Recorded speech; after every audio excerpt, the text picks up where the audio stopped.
I never thought my own son would be the one to bring my ex-husband to his knees, would force him to call, broken, begging for help after losing everything.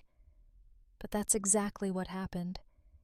And in that moment, I realized revenge doesn't always come from hate. Sometimes, it comes from love. It started on an ordinary Thursday, or maybe it was a Tuesday. Funny how the day disappears when your world splits open. I was in the kitchen, drying plates, when Tyler walked out of our bedroom with that black suitcase, zipped up so tight it looked ready to burst. He wouldn't meet my eyes. The hardwood floor, the cheap light fixture, anything but me. "Where are you going?" I asked. I already knew, but I had to hear him say it. He gripped the handle so hard his knuckles turned white. "I can't stay anymore." I could smell that new perfume. Fruity, sweet, expensive. Not mine, not ours. I forced myself to ask, "Who is she?" He closed his eyes like he was trying to vanish. "It's Alyssa." The intern. Of course. Blonde, 25, always giggling in the hallways when I'd pick him up from work late. I almost laughed. Almost. It came out as a sound I didn't recognize, half a cough, half a sob. "You're leaving us for her?" I said. 12 years, a son, a mortgage, all for someone who didn't even exist in your world 3 months ago? He looked away, silent. The coward's way. I pressed harder. "What about the house, Tyler? The loan you made me co-sign? You just gonna leave that behind too?" He mumbled, "I'll send money." Like that was all I needed. Like money could hold me together, pay for therapy, tuck our son in at night. I don't know how I held it together. "Take your promises and go," I whispered. I couldn't bear to look at him anymore. He closed the door so quietly it made my skin crawl, like he didn't even want the world to know he was leaving. After that, there was nothing. Just the clock ticking, the fridge humming, the echo of footsteps that weren't coming back. I went to the living room. My boy, Noah, was sitting on the rug, building a spaceship out of Legos. He looked up at me with those big eyes, searching my face for answers. "Mom, are you sad?" he asked. I pulled him into my lap, holding on like he was the only thing real. "Dad's not coming back, Noah. But I'm still here. I promise I'm not going anywhere. I'm not." He didn't cry. He just squeezed tighter. 8 years old, already learning to carry more than any kid should. 2 weeks later, I took my first night shift at the ER. I'd always said no before. Wanted to be home for Noah, read him to sleep, be there in the morning. But rent doesn't care who left. Bills don't take pity. I'd slip out just before dark, make sure he was fed, his homework done. But every morning when I came home, I'd find him wide awake on the couch, hugging his old teddy bear, dark circles under his eyes. "I can't sleep when you're gone," he'd whisper. That nearly killed me, but what choice did I have? Sleep was a luxury. Guilt was mandatory. He grew quiet. Used to be a chatterbox, now just nodded when I asked what he wanted for dinner. Sometimes I'd stand in front of his bedroom door, listening for any sound, just to make sure he hadn't disappeared too. Then, one night, someone knocked. Mrs. Clara from next door, hair in curlers, holding a plate of cookies. She didn't ask anything, just came in and made tea, sat with me until I broke. She'd lost her husband years ago, raised a son by herself.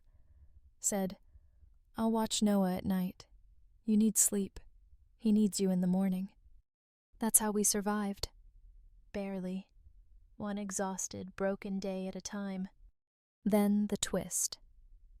That Saturday, after a 12-hour shift, I stumbled in to find Noah at the dining table, laptop open, face pale but determined.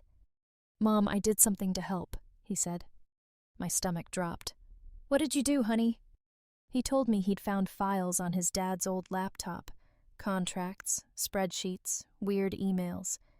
He'd sent them all to Tyler's boss and to a bunch of legal-sounding email addresses. I could barely breathe. "Why, Noah, why would you do that?" He swallowed. "Because you cry in the bathroom. Because Dad just left. I wanted him to see how much he hurt us. Maybe if he lost his job, he'd come home, or at least say sorry." My hands shook. I tried to explain that this wasn't the way. "You could get in trouble, sweetie.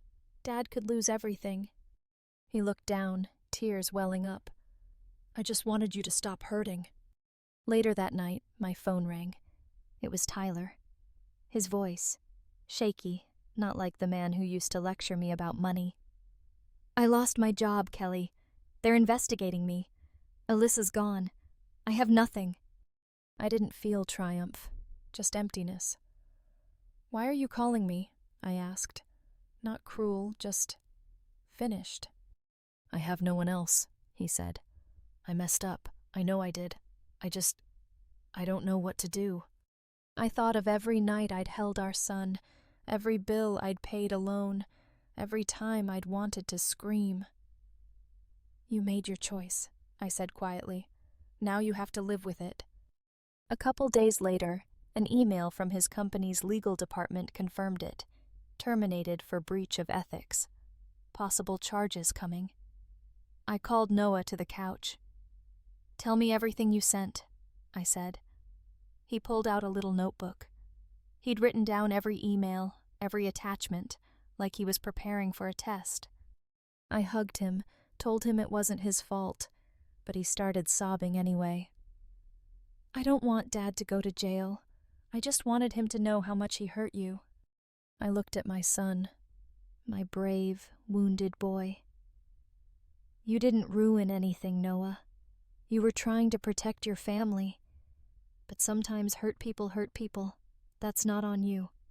Later that night, Tyler called again, desperate. "Please, Kelly. Please help me. I can't fix this alone." I sat in my car outside the hospital, staring at my own tired face in the rear view. "You want me to erase the consequences of what you did? You want me to lie for you, protect you?" My voice was so calm it scared even me. He started crying, really crying. "Everyone's gone. My family won't talk to me. Alyssa blocked me. I just want to see Noah. Please, I want to make things right. That's when I snapped. "Where were you when he couldn't sleep at night? Where were you when I had to tell our son his dad wasn't coming home? You chose this, Tyler. You wanted a new life. Now you have it. You don't get to run back just because it hurts." I hung up. My heart pounded, but I felt free. Not happy, not vengeful, just free. The next day, I took Noah out to the porch after dinner. The sun was setting, painting everything orange and gold. I told him the truth. "Your dad lost his job. He may be in more trouble, but none of this is your fault, you hear me?" He nodded, wiping his eyes. He texted me, said I ruined his life. My heart broke all over again. "No, Noah, you didn't. He made his choices. We just have to live with them." We sat there in silence, watching the sky get darker. I realized I was done letting pain shape our lives. That's where it ended for us. My ex lost his job, his mistress, his friends, and his family, all because he wanted something easy, something shiny. My son? He learned how far love can go and where it should stop. I don't know what happens next, but for the first time in years, I'm not afraid.